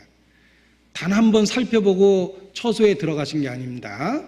지금도 하늘에서 인생을 굽어 살피사 지각이 있어 하나님을 찾는 자가 있는가 지금도 보십니다. 그러면서 비를 내리시고 계속해서 결실기를 주시는 겁니다. 만일 응답했다면 더 크고 놀라운 일을 하나님은 틀림없이 보여주셨을 겁니다. 너는 내게 부르짖으라. 내가 내게 응답하겠고 내가 알지 못하던 크고 비밀한 일을 내게 보이리라. 우리가 그 하나님의 세미한 음성을 듣고 응답하면 주는 더 큰 목소리로 우리를 부르십니다. 저는 선교 역사 속에 그 비슷한 예를 수도 없이 사실 보았습니다. 글에서 읽은 것도 있고 직접 체험한 것도 많이 있습니다. 하나님의 세미한 음성에 대답한 자에게 크고 놀라운 비밀을 보이십니다. 아프리카 선교 역사에 있었던 일입니다. 한 마을에 아주 소문난 괴짜가 있었습니다. 이 괴짜는 해만 뜨면은 나무 위로 막 올라가서 하루 종일 거기 올라가 있다 내려온답니다. 그게 동네 소문이 다 났습니다. 괴짜라고. 근데 왜 나무에 올라가는지 동네 사람이 물어보니까 내가 신의 음성을 듣고 싶은데 나는 늘 신의 뜻이 무엇인지 궁금하다. 이 아름다운 세계를 만든 창조주는 틀림없이 있는데 그 창조주의 음성을 듣고 싶은데 어떻게 하면 좋을까 생각하다가 조금 높이 올라가면 신의 음성을 듣지 않을까 생각해서 이 동네에서 제일 높은 데를 찾아보니까 저 나무더라. 그래서 내가 신의 음성을 들으려고 나무에 올라가곤 한다. 이렇게 대답을 했습니다. 그 동네에 괴짜로 소문이 났습니다. 그런데 어느 날 그의 그러한 시도에 응답을 받습니다. 그 동네에 우연히 다른 동네에 가려던 선교사가 들어왔습니다. 그리고 머문 김에 원래 목적지는 다른 곳이었는데 그냥 선교를 했답니다. 그런데 제일 먼저 와서 들은 사람이 그 나무에 올라가던 괴짜였고 그 괴짜가 선교사가 전해주는 하나님에 대한 이야기를 듣고 예수 그리스도에 대한 이야기를 들었을 때 나는 비로소 나무에 올라간 그 신으로부터 응답을 받았다고 간증하기 시작했습니다. 하나님은 찾고 있는 그에게 더 크고 놀라운 비밀로 응답하신 것입니다. 실제로 선교 역사에 또 하나의 예를 들 수 있습니다. 두 명의 유명한 설교자가 있었습니다. 먼 도시에 전도하기 위해서 자가용 경비행기를 대절해서 그 도시로 이동 중에 있다가 비행기 사고가 났습니다. 깊은 산 중에 추락했습니다. 다행히 죽지는 않았는데 부상을 당하고 깊은 산에 떨어졌습니다. 헤매고 다니다가 한 조그만 오두막을 발견했습니다. 그리고 눈이 왔습니다. 바깥 세계와 단절이 됐습니다. 그들이 그 눈이 녹을 때까지 그곳에 있을 수밖에 없었습니다. 두 명의 설교자는 지루했습니다. 우리를 기다리고 있는 수많은 군중들이 있는데 왜 사고가 난 것일까? 그 산속에서의 생활이 너무 지루했습니다. 여기 그냥 있을 게 아니라 우리는 전도하는 사람이니까 전도라도 해보자. 그 산중에 그 오두막은 처음에는 몇 가구가 있었지만 거의 대부분 도시로 나가고 그 오두막에 남아있는 가정은 딱 하나였는데 그 집에 늙은 노파 한 분이 살았답니다. 기력 있는 젊은 사람들은 다 바깥 세계로 나갔고 노파는 거기서 태어나서 이제 외부에 나갈 체력이 안 되기 때문에 죽을 날만 바라보고 그곳에 있었답니다. 전도할 사람이라고는 저 나이 든 노파 한 분인데 저분에게라도 전도하자 하고 전도를 했답니다. 그가 예수 그리스도에 대한 복음을 듣고 얼마나 열정적으로 감동적으로 반응했는지 모른답니다. 그리고 이런 간증을 했답니다. 자기는 어려서부터 이 산중에서 태어나서 자랐다고 고백을 합니다. 바깥 세계에 나와본 적이 없는데 내가 아주 어렸을 때 웬 나그네가 우리 집에 와서 며칠 동안 머물렀던 적이 있는데 그 나그네가 지금 당신들이 해준 그 예수님 얘기를 내게 해줬습니다. 나는 평생 그 예수님 얘기를 듣고 마음에 기억을 했지만 내게 더 이상 얘기해 주는 사람은 없었습니다. 이제 죽을 날이 가까이 왔는데 나는 그 이야기가 더 듣고 싶어서 늘 하나님께 기도했습니다. 어느 날 당신 두 사람이 우리 집에 찾아왔습니다. 그리고 내가 그렇게 평생에 듣고 싶어 했던 그 예수님에 대한 이야기를 당신들이 해주었습니다. 나는 비로소 하나님이 내 기도에 응답했다는 것을 깨닫게 되었습니다. 이렇게 간증을 했습니다. 그 두 설교자가 얼마나 큰 감동을 받았는지 모릅니다. 그리고 눈이 녹고 이제 다시 자신들이 살던 곳으로 돌아왔고 원래 설교 계획이 있었던 그 도시에 다시 비행기를 타고 이동했습니다. 그리고 첫 번째 메시지가 지난번에 오려고 하다 못 온 이유를 설명하면서 그 노파의 이야기를 했답니다. 하나님은 한 영혼을 위해 2명의 전도자를 놀라운 섭리 속에서 인도하셨습니다. 이렇게 그 설교를 시작했답니다. 저는 그 이야기의 전체적인 총감독이 하나님이라고 확신합니다. 누구든지 주님을 부르면 더 크고 놀라운 일로 응답하십니다. 제가 외국의 어떤 도시에 전도를 갔습니다. 그런데 그 중에 오신 분이 2시간 걸리는 먼 거리에서 오셨습니다.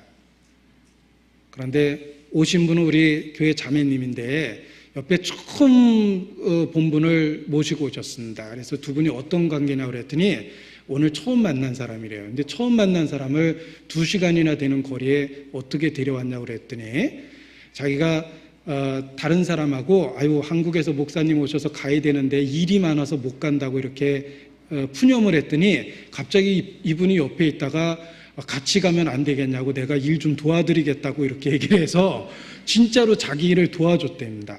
그래서 데리고 왔다고 이렇게 간증을 하셨어요. 여러분 그분이 나중에 말씀 듣고 구원받고 제게 그 이야기를 해줬습니다. 자기가 처음 본 사람인데 옆에서 한국에서 목사님이 와서 말씀 들으러 가야 되는데 일 많아서 못 가게 됐다고 하는 얘기를 들으니까 갑자기 자기가 그 얘기를 들으니까 막 가고 싶은 생각이 막 마음에 가득해졌답니다. 그래서 내가 도와줄 테니까 가면 안 되겠냐고 이렇게 말을 꺼내서 자기가 말씀을 들으러 왔고 말씀을 듣는 순간 하나님이 나를 여기다 데려다 놨다라고 이렇게 확신을 하게 됐답니다. 저도 그렇게 확신했습니다. 정말 하나님의 세미한 음성에 응답하면 더 크고 놀라운 일을 보이십니다. 우리가 믿음의 눈을 갖고 귀를 가지면 하늘로서 비가 내리실 때 주의 음성을 듣고 결실기를 누리면서 하나님의 음성을 듣습니다. 매일 접하는 음식 속에서 하나님의 음성을 듣고 일상의 기쁨 속에서 하나님의 음성을 듣습니다. 하나님은 자기를 지금도 그렇게 하늘로서 비를 내리시며 결실기를 주시는 선한 일을 하시며 음식과 기쁨으로 자기를 증거하고 계시기 때문에 그렇습니다.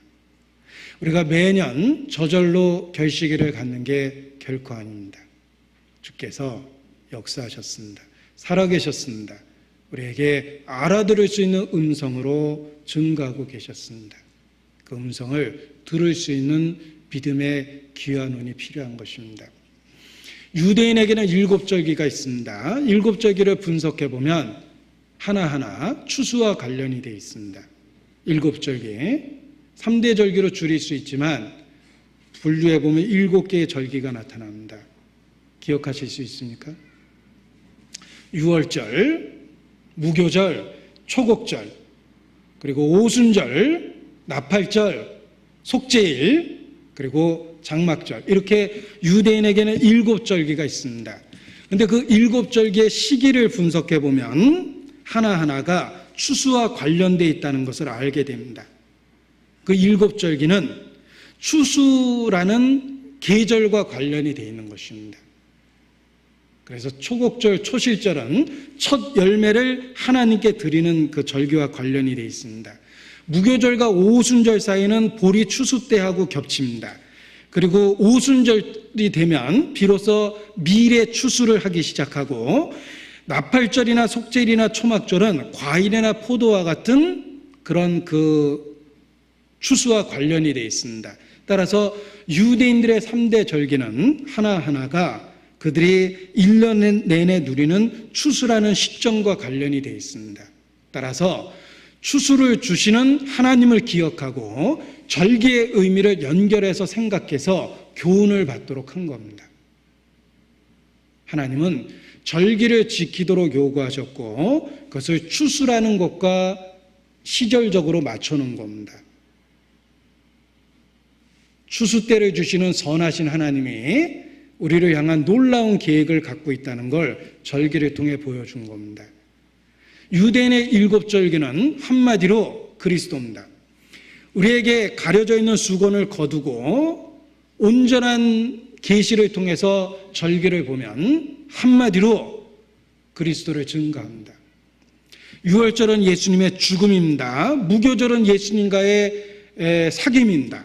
초실절은 그리스도의 부활입니다. 오순절은 그리스도가 보내시는 성령 강림과 관련되어 있습니다. 나팔절은 그리스도의 재림과 관련이 있고 유대인의 회복과 관련이 있습니다.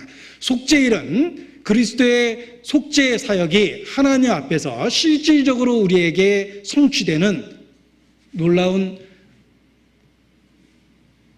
속죄의 기념이며, 그리고 유대인이 회개하는 돌이키는 날들을 상징적으로 보여주고 있습니다. 그리고 장막절은 그리스도와 함께 누리는 천년왕국에 대한 예표입니다. 7절기는 한마디로 그리스도입니다. 유대인은 유대인은 추수 때의 절기를 지키고 그 절기를 통해서 구속의 역사를 배우도록 하나님이 계획하신 것입니다. 우리도 추수 때에 그리스도를 기억할 필요가 있습니다. 영적인 추수가 있습니다. 성경은 추수 때 그리스도의 재림을 추수 때라고 이야기하고 세상 끝이라고 이야기합니다. 반드시 거두는 때가 있다는 걸 가르쳐 줍니다. 해마다 결실기를 가지면서 영적 추수도 반드시 있다는 거 기억하셔야 됩니다. 우리가 믿는 하나님은 시작과 끝입니다. 처음과 나중입니다. 끝, 나중이란 단어가 히브리어로 추수라는 말과 관련이 있습니다. 그리고 더욱 재미난 건 여름이라는 말과도 관련이 있습니다.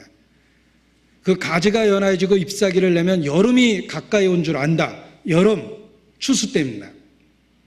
유대인은 밀농사를 짓기 때문에 여름이 추수 때입니다. 그리고 여름이라는 단어 자체가 추수라는 의미가 있고 끝이라는 의미가 있습니다. 여름이 가까이 온 줄 안다. 추수 때가 된 겁니다. 세상 끝입니다. 해마다 결실기를 경험하면서 우리에게도 영적인 마지막 추수 때가 있다는 거 기억할 필요가 있습니다. 반드시 거두는 때가 있습니다. 영적인 추수 때 반드시 거두는 때가 있다는 것은 이 시간 현재 우리로 하여금 심을 수 있는 수고를 감당하게 만들어줍니다. 거둔다라는 자연의 약속은 심는 시기의 고단함과 어려움을 견디게 만들어주는 것입니다. 울면서 씨를 뿌리러 나가는 자는 정녕 기쁨으로 그 단을 거두리로다. 심고 거두는 건 현세입니다. 기쁨으로 거두는 건 내세입니다. 영적인 추수 때가 있습니다. 우리로 하여금 현세, 아니 지금 여기서 심을 수 있는 마음을 줍니다.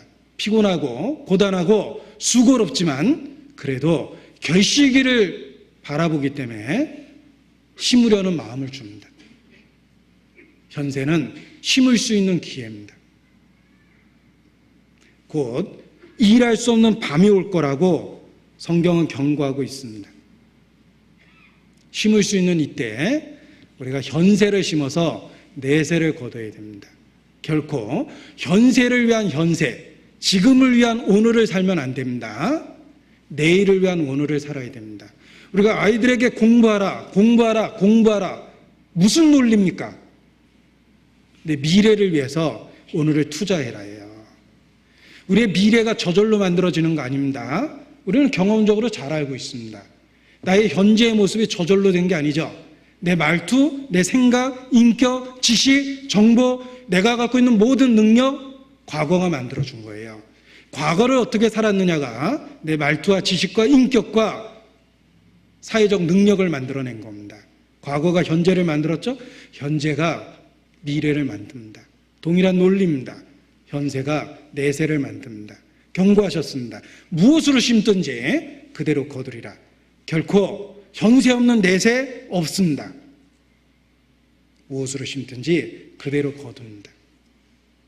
결실기가 있다라는 교훈은 우리로 하여금 현세가 심어야 될 시기라는 걸 일깨워 주는 것입니다.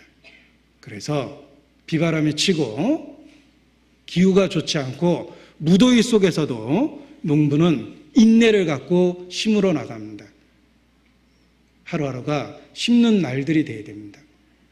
오늘 영원한 세계를 위해서 무엇을 심었습니까? 한번 하나님 앞에서 자기의 삶을 평가해 보십시오. 오늘 무엇을 심었습니까? 어제 무엇을 심었습니까? 자기를 속이면 안 됩니다. 영원한 것을 위해서 아무것도 하지 않으면서 자기에게 핑크빛 미래가 있다라고 착각하면 안 됩니다. 스스로 속이지 마라. 사람이 무엇으로 심든지 그대로 거두리라. 영원한 것을 위해서 손해보고 희생하고 수고한 것이 무엇이 있습니까? 하고 싶은 거 다 하고 먹고 싶은 거 다 먹고 생각대로 감정대로 다 표현하고 영원한 세계가 없는 것처럼 살면서 내세가 있다고 주장하면 누가 그 말을 믿습니까? 영원한 세계가 있다라는 거, 추수, 거둘 때가 있다라는 거 정말 믿는다면 심는 자처럼 살아야 됩니다. 가끔 스스로 고민해 봅니다. 왜 전도가 안 됩니까? 왜 영적 성장이 안 됩니까? 이유가 있습니다. 과정이 없기 때문에 결과가 없는 거예요.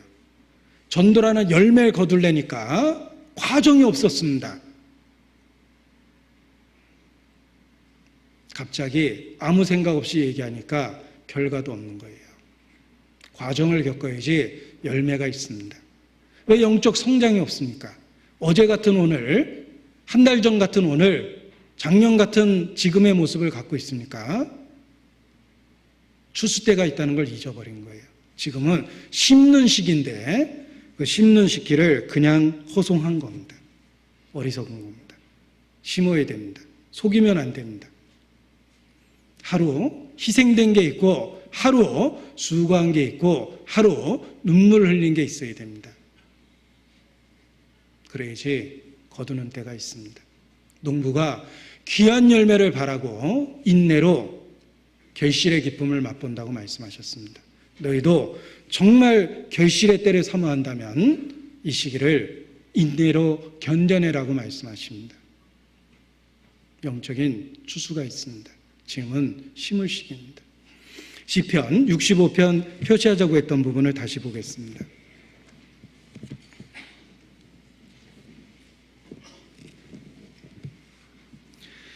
자, 시편 65편 6절로 7절 말씀은 하나님이 자연과 만물을 붙들고 계신다라는 말씀이었고 9절로 13절은 결실기를 주시는 하나님의 역사가 있다는 것입니다. 그리고 무엇보다 이 시편 65편에 우리의 찬송을 만들어내는 것은 구원과 관련되어 있습니다. 여기 하나님을 표현한 말이 시편 65편 1절에 하나님이여, 2절 주여, 그리고 5절 우리의 구원의 하나님이시여, 이렇게 다양하게 표현하고 있습니다. 이러한 다양한 하나님에 대한 부름은 하나님에 대한 체험이 다양하다는 것을 의미합니다. 그 중에 우리가 경험한 우리에게 최고의 감격을 만들어낸 하나님은 어떤 하나님입니까? 결실기를 주신 하나님? 물론 그렇습니다. 자연을 다스리는 하나님? 물론 그렇습니다. 그러나 우리의 마음을 부서뜨리고 우리 삶에 큰 감격과 감동을 가득 채워놓은 하나님은 구원의 하나님이십니다. 그래서 3절에 우리의 죄가를 사하신 하나님이십니다. 4절에 주께서 우리를 택하셨습니다. 우리를 택하신 하나님, 우리를 가까이 오게 하신 하나님, 그리고 주의 뜰에 거하게 하신 하나님이십니다.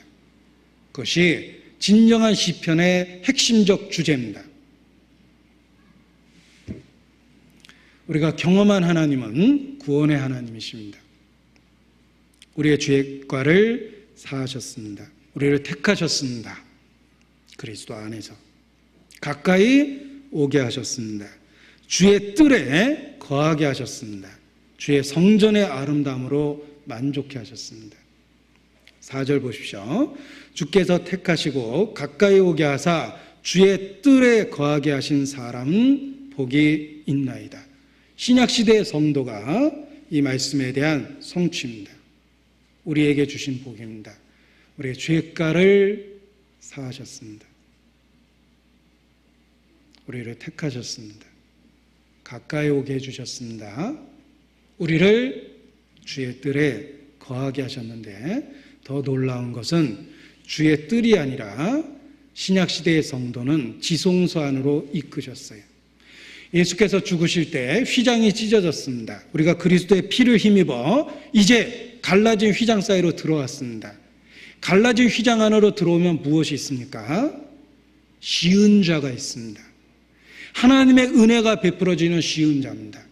대제사장도 1년에 한 번, 겨우 한 번 들어왔다가 바로 나갔던 그곳입니다. 우리가 상주할 수 있도록 만들어 주셨습니다. 그리스도의 피는 우리를 주의 뜰에 거하게 한 정도가 아니라 지성소 은밀한 곳까지 들이셨습니다. 이제 성도는 그리스도의 피를 힘입어 지성소 한복판 시은자 앞에 서 있습니다. 전능자의 은밀한 곳에 있습니다.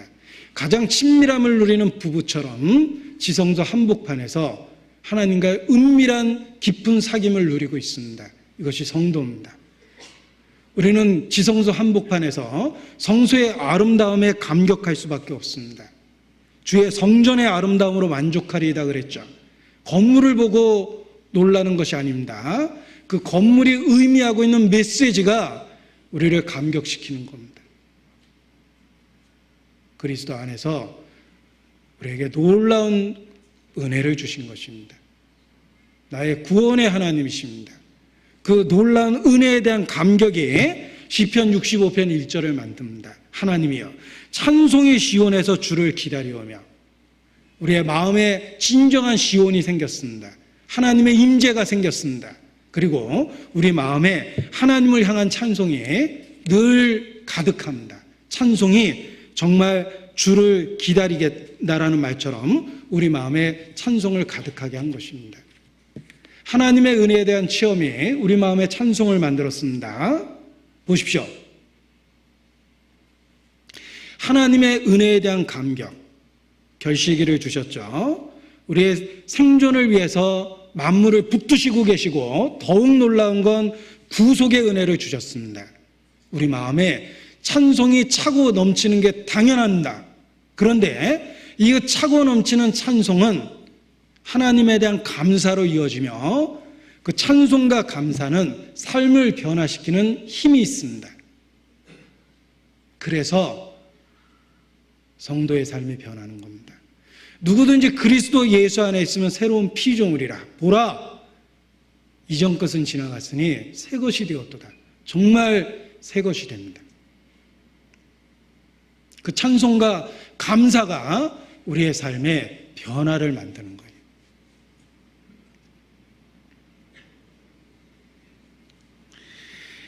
남편의 사랑을 깊이 깨달은 아내는 본능적으로 남편에게 더 잘하려고 합니다. 사랑이 남편에 대한 태도를 바꿔주는 겁니다. 제가 어렸을 때 저희 외할머니가 정말 저를 헌신적으로 키우셨습니다. 그땐 잘 몰랐는데 돌이켜보니까 정말 제게 너무 큰 사랑을 주셨습니다. 겨울에 제가 일어나는 신육만 해도 차가운 그 마룻바닥을 밟고 나올까봐 덧신 같은 것을 갖고 쪼르륵 오셔가지고 제 방 앞에 놓곤 하셨습니다. 아침에 일어나서 차가운 마룻바닥 밟지 말라고. 그 할머니가 얼마나 나한테 정성껏 사랑을 주는지 제가 깨달을 때 생각한 게 있습니다.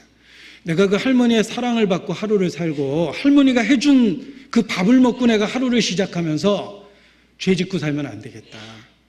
밥 해준 할머니한테 미안하다. 이런 생각했던 적이 있습니다.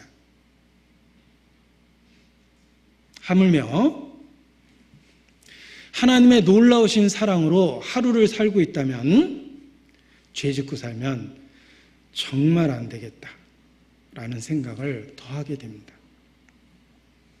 라이언 일병 구하기라는 영화가 있었습니다. 그 영화의 마지막 장면이 아주 인상 깊었습니다. 수없이 많은 전우의 희생으로 목숨을 건졌습니다. 그리고 나이 많아 늙게 됐을 때 동료들의 무덤 앞에 왔습니다. 그리고 가까이 있는 가족과 아내에게 이 죽은 동료들에게 내가 선하게 살았다는 거, 내가 올바로 살았다는 거 얘기 좀 해라고 이렇게 대사를 합니다. 동료들의 죽음으로 내가 살았는데 어떻게 나쁘게 살 수 있었겠냐. 내가 이 전우들의 희생으로 살아남았기 때문에 나 일평생을 올바로 살려고 노력했다. 여보, 내가 그렇게 살았다는 거 얘기 좀 해달라고 그런 대사를 하는데 저는 마땅한 태도라고 생각합니다. 동료의 희생과 죽음으로 목숨을 건져서 나머지 생애를 살았습니다. 올바로 살아야 되겠죠. 하물며 우리가 하나님의 놀라운 사랑으로 하루를 갖고 선물로 받았습니다. 주의 놀라운 구속의 역사로 이 땅에서 살아야 될 의미를 받았습니다. 그럼에도 불구하고 죄 짓고 살면 안 됩니다. 타협하고 살면 안 됩니다. 그리스도의 사랑이 우리를 강권하시는도다. 그리스도의 사랑이 모든 성도의 마음을 강권합니다. 주님 뜻대로 살 수 있는 마음을 만들어줍니다. 그래서 시편 65편 1절을 보십시오. 하나님이여, 찬송이 시온에서 주를 기다려오며 사람이 서원을 주께 이행하리이다. 찬송과 서원이라는 말이 한 문장에 나왔죠. 찬송은 서원을 만듭니다. 찬송은 하나님 뜻대로 살고자 하는 결심을 만듭니다. 하나님에 대한 찬송이 주님 안에서 살겠다는 결심을 만들고 의지를 만들고 서원을 만드는 거예요. 정말 우리에게 주신 그 사랑을 그대로 우리 마음에 더 깨달을 수만 있다면 우리 마음에 주님 안에서 살겠다는 서원이 넘칩니다. 그 서원이 삶의 변화를 만드는 거예요. 자, 이것이 종교와 하나님이 주신 복음의 차이라고 생각합니다. 종교는 인간을 개선시키기 위해서 수많은 종교적 프로그램을 만들어냅니다. 여러 가지 절차를 만들어냅니다. 그러나 복음은 우리를 변화시키기 위해서 딱 한 가지를 요구합니다. 그리스도와 연합입니다. 그리스도를 알고 그리스도와 연합하면 그 어떤 종교적 프로그램으로도 개선되지 못했던 우리의 품성이 변화됩니다. 그리스도와 연합이 우리 삶의 변화를 만드는 거예요. 우리도 아마 정말 구원을 받았다면 부분적인 걸 경험했을 겁니다. 제가 고등학교를 졸업하자마자 담배를 배웠습니다. 그리고 담배를 배우다 보니까 담배가 이제 습관이 됐습니다. 하루에 한 갑 이상은 피워야 될 정도로 습관이 됐습니다. 제가 기억을 하는데 저희 어머니가 당시 대학생이었던 저에게 하루에 1,000원씩 주셨습니다. 점심값 짜장면 600원. 1980년대 물가 기억합니다. 제가 사서 피웠던 담배 은하수 330원. 그래서 하루에 70원씩 남는 생활을 제가 했습니다. 그것이 80년대 제가 대학 다닐 때의 저의 모습인데 제가 그 330원 은하수 결코 포기할 수 없었어요. 친구지간에 담배 끊는 놈은 독한 놈이기 때문에 절대로 상종하면 안 된다라는 말을 농담처럼 했습니다. 그랬던 제가 구원을 받으니까 담배 너무나 자연스럽게 끊어졌습니다. 하루 만에 끊어진 건 아닙니다. 갈등도 했고 주저했던 기간이 있기는 있었지만 분명한 건 담배 끊었습니다.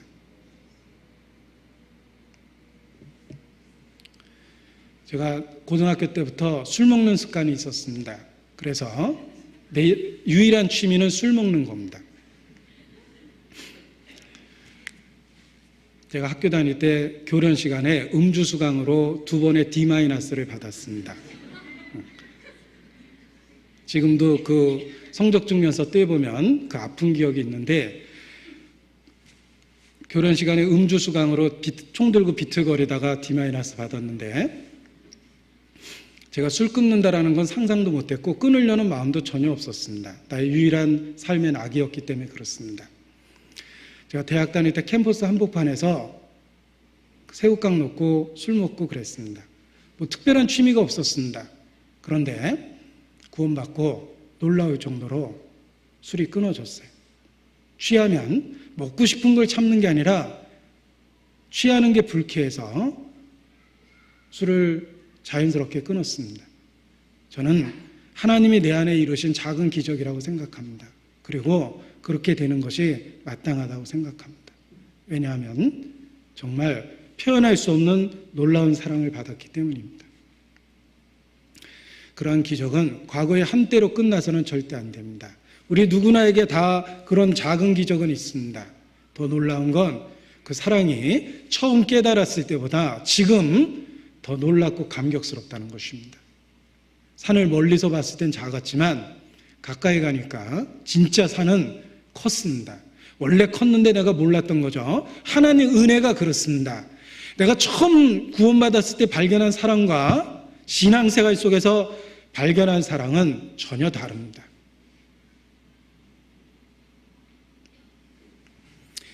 하나님께서 그때 작은 기적을 만들었다면 지금은 더 큰 기적을 만드실 수 있어야 됩니다. 우리가 그 사랑에 감격하고 감사하는 마음을 가득 채우면 우리 안에 주님 안에서 살겠다는 서원이 생깁니다. 그리고 놀라운 것은 그 서원을 주께서 이루어 주십니다. 어떤 교정교육, 어떤 종교적 프로그램을 해도 사람은 개선되지 않습니다. 오직 하나, 그리스도와 연합하고 그리스도의 이름을 부르고 그리스도, 그분의 놀라운 사랑의 비밀을 발견하면 발견할수록 삶의 변화는 일어납니다.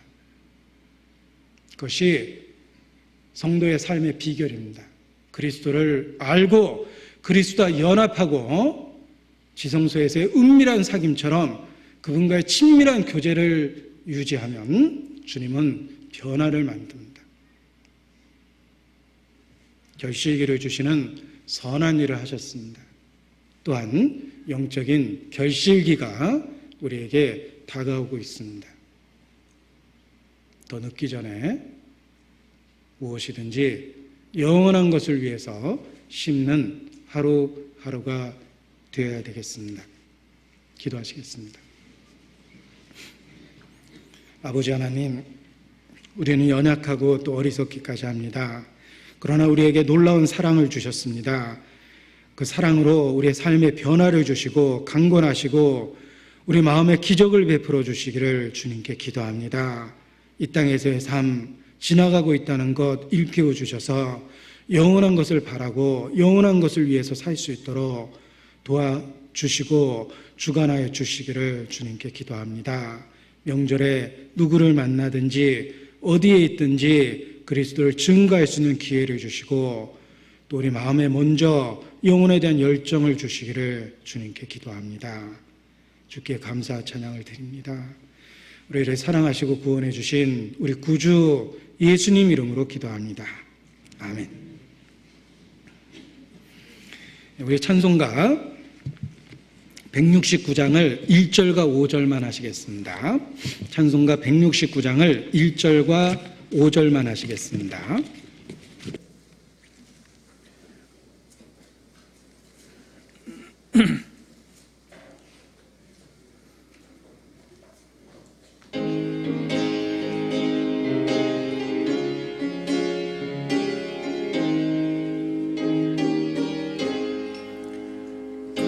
강물같이 흐르는 기쁨 성령 강림함이라. 정결한 마음 영원하도록 주의 거처 되겠네.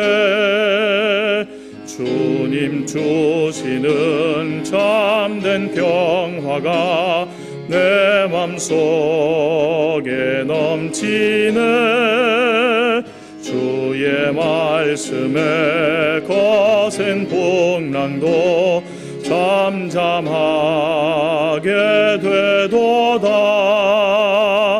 놀라우신 주의 은혜로 주의 낯을 보겠네.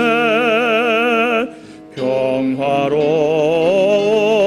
안식처에서 영원토록 쉬겠네. 주님 주시는 참된 평화가 내 맘속에 넘치네. 주의 말씀에 거센 풍랑도 잠잠하게 되도다.